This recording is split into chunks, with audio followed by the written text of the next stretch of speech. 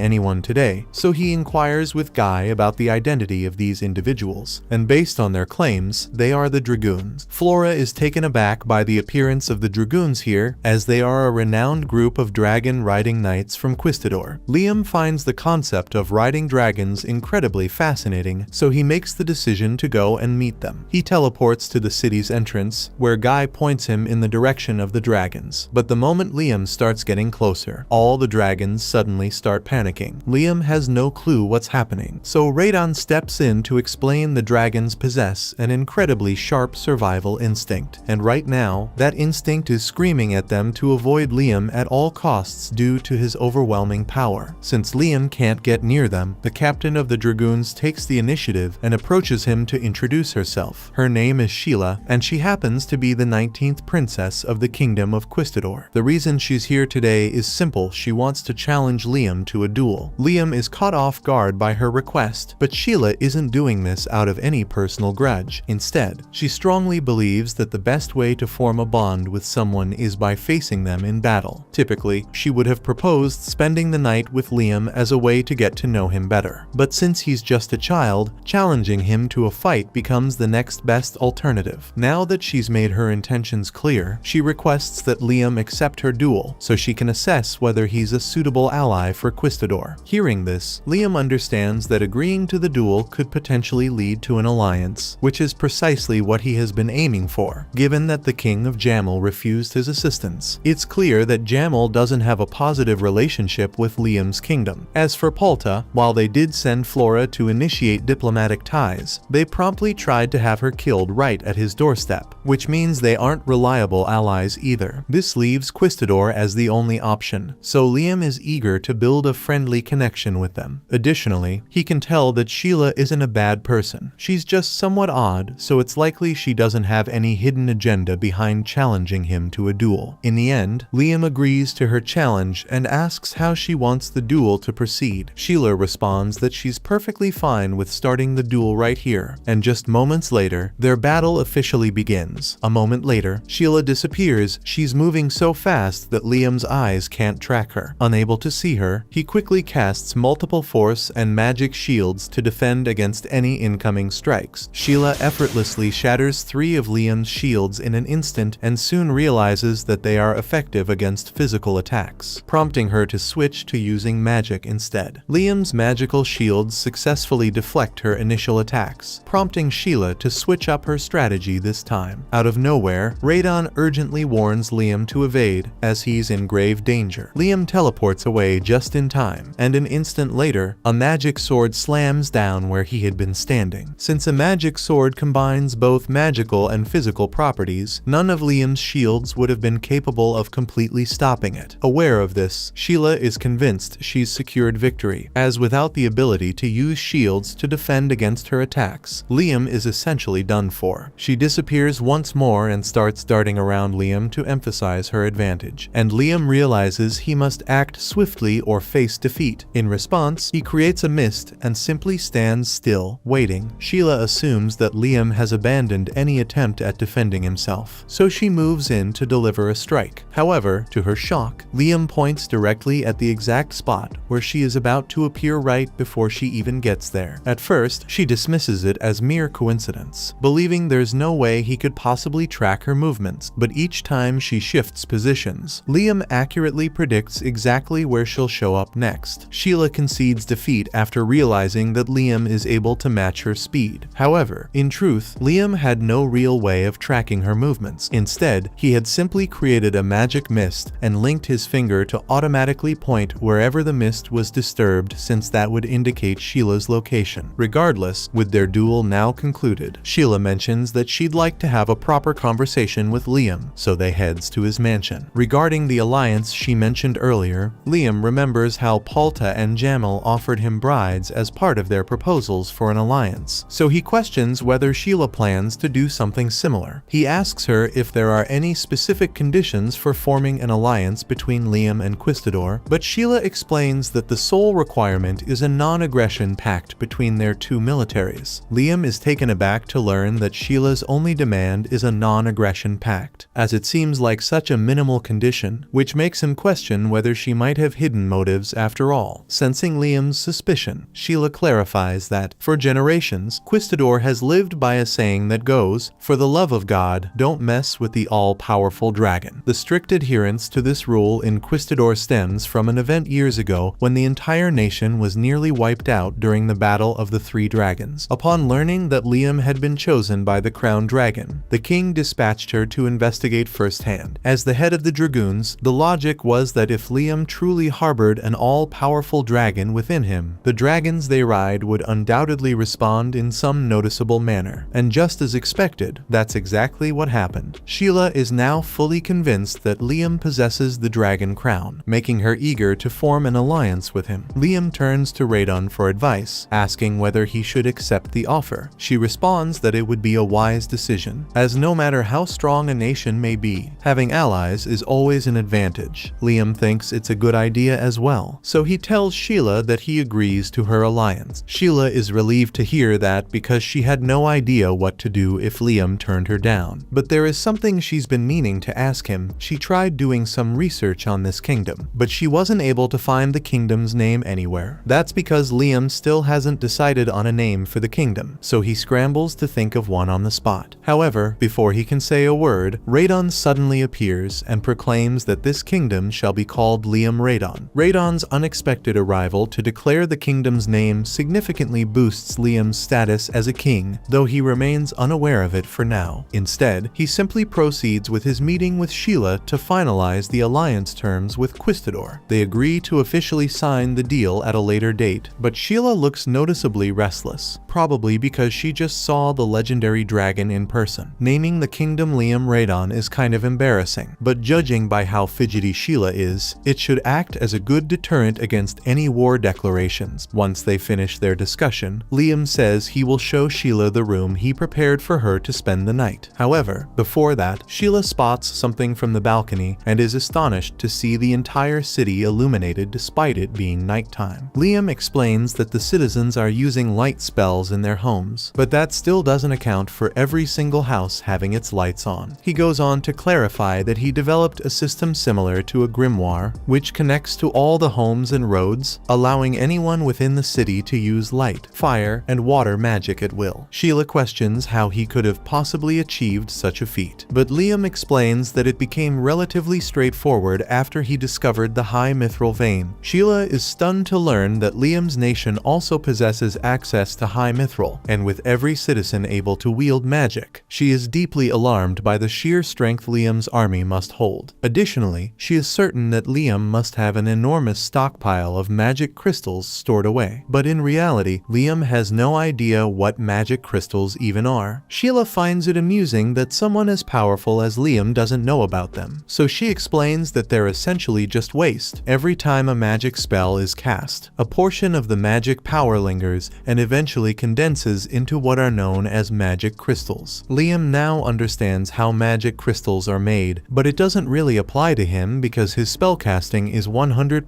100% efficient after all that training he did with Radon. Sheila is stunned to hear that Liam's magic is 100% efficient since she has never seen anything like it before. But Liam had no idea it was something so impressive. After escorting Sheila to her room, Liam turns to Radon and asks if people truly waste that much magic energy when casting spells. To illustrate Sheila's point, Radon suggests that Liam try casting a spell in the most inefficient way possible. Following her instructions, Liam attempts it and ends up casting a spell with 0% efficiency, resulting in nothing happening. However, after a few moments, all the wasted magic power starts rising from his hands. This material is what eventually transforms into magic crystals, and given the size of the city with everyone constantly using magic, Radon believes there are likely a few magic stones hidden somewhere nearby. Liam starts using mana detection to try and pinpoint any magic crystals, and he picks up on a faint magical energy emanating from a forest close to the city. He makes his way over and starts digging into the ground. There, he discovers a sizable chunk of magic crystal that formed from the excess magic dispersed throughout the city, and he's thrilled by the find. He asks Radon if there's any practical use for a magic crystal, but unfortunately, it turns out to be fairly useless. While it contains magical energy, its power gradually diminishes over time, and eventually, it will degrade into nothing more than an ordinary rock. However, it still holds significant value. A magic stone of this size is actually worth more than a diamond of the same dimensions, meaning this single magic stone alone is incredibly valuable. This could turn into a highly profitable asset for Liam's nation. So, the following day, he summons Bruno for a meeting. First, he expresses his gratitude to Bruno for all his help with the AG situation, then explains that he called him here to discuss a business proposal. Liam presents the magic crystal he discovered and shares his plan to start selling them. Bruno is astonished that Liam has access to such a large supply of magic stones, and judging by its appearance, this one alone seems incredibly valuable, but it's still relatively young. Liam inquires about Bruno's use of the term young, prompting Bruno to clarify that the magic crystal is deemed young because it was formed only recently. The value of magic stones increases the longer they remain buried, with some of the most prized ones reportedly buried for more than 300 years. Intrigued, Liam decides to test this out by opening his dust box and placing one of the magic stones inside. Given how the dust box functions, 300 years should pass in roughly 2 weeks, meaning they only need to wait a short while. After 3 weeks, 500 years have now passed inside the dust box, so Liam calls Bruno back to examine the magic stone together. As Liam retrieves it, the stone appears to have shrunk significantly, but it now looks much more beautiful, indicating that the aging process has indeed been successful. Now, all Liam has to do is place it in an elegant box and store it in his item box. He had already dispatched a delegation to Quistador as a gesture of goodwill, and by now, they should be meeting with the king. Upon receiving the gem, they present it to him, and he is left in awe of its brilliance. He can scarcely believe it's real, so he summons an appraiser, and as expected, the appraiser confirms that the gem is at least 500 years old, leaving the king even more astonished. With this confirmation, it's clear that Liam's relationship with Quistador is now firmly secured. Moreover, with this new alliance in place, it's probable that Palta and Jamal will reconsider their stance toward the Liam's kingdom. So, Liam and his retainers gather for a meeting to discuss their next course of action. His retainers assure him that there's no need for him to concern himself with these meetings, as they are fully capable of handling things on their own. Scarlet then tells him that he's free to pursue his own path alongside Radon. As far as Liam is concerned, that means he can focus entirely on training, mastering new magic, and doing exactly what he enjoys most.